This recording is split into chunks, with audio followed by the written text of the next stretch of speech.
What's up, you guys? Chet Guthrie, the Dream Poet here, coming to you all from a beautiful, beautiful mountainside in the deep, remote parts of North Carolina.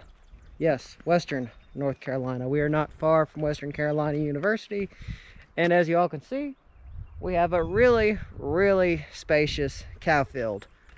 But the reason why we are here in the remote areas of North Carolina is because we have come here to see the Judaculla Rock. You see, Judaculla Rock is a very sacred site to the Cherokee Nation because there is a lot of folklore to it, and even though there are stories behind it, no one really knows what Judaculla Rock is.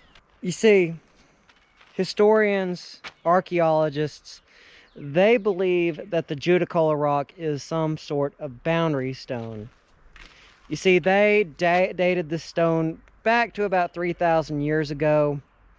And around that time, they believed that hunters from the Cherokee Nation were using this stone as a means of ways to figure out where other tribes, other adjoining villages are at.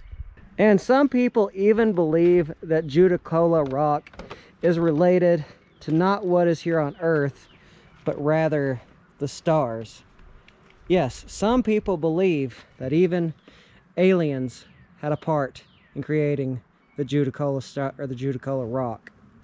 But regardless, this is the story of Judaculla, or as the Cherokee say his name, as Judaculla.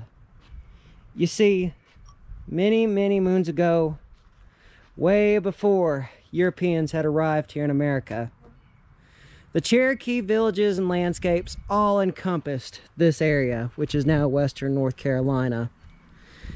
And as these hunters, as they went on their way hunting, foraging, taking care of their families, there was a giant known as Judaculla. Now you see, Judaculla, he was a big, big man. Some people say he stood about 18-20 feet tall. He was a giant. He was huge. And he had himself a post that he would watch. Some people called it Judaculla Ridge, but now that is called the Devil's Courthouse.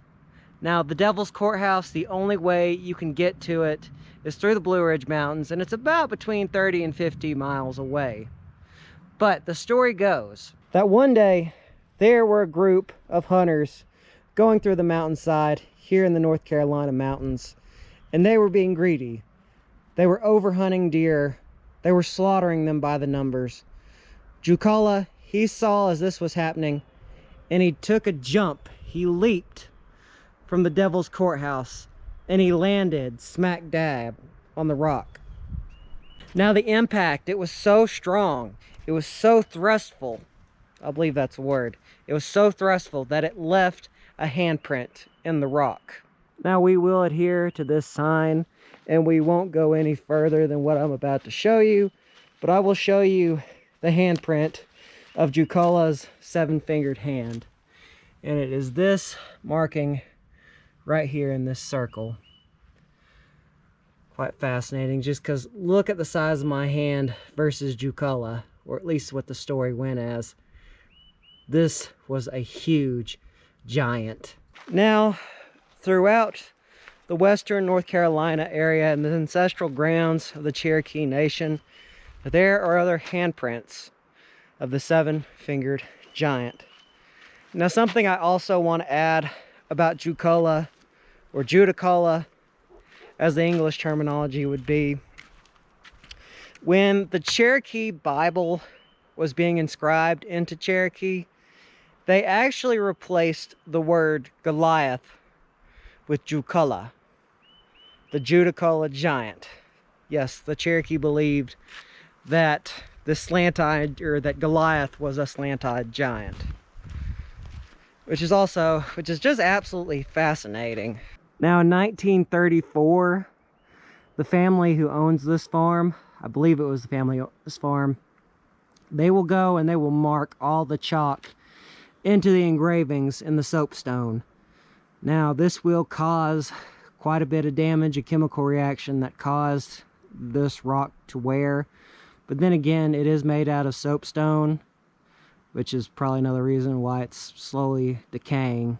It kind of opened up a doorway to show everyone, to show the world of what these mysterious engravings were. Now, here is one rendering of Judaculla. Also, here's the 1934 photo that I was mentioning, what they did with the chalk. You can see Judaculla's hand right there.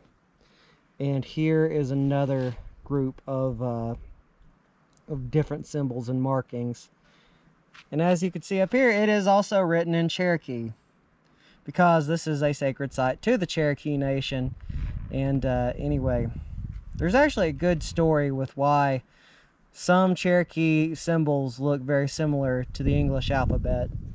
You see, when Sequoyah was creating the Cherokee syllabary, in order to save money when he was using his printing press, they actually went with similar symbols to make his writing system.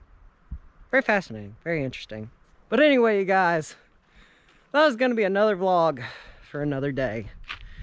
You see, I wanted to come out here for a while now, ever since I really started kind of seeing the hidden side of archaeology. But I'm out of breath. But anyway, you guys, this is going to be another vlog. Remember, don't forget to subscribe and hit the bell icon. Always means a lot.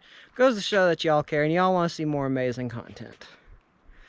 So, without further ado, vlog over.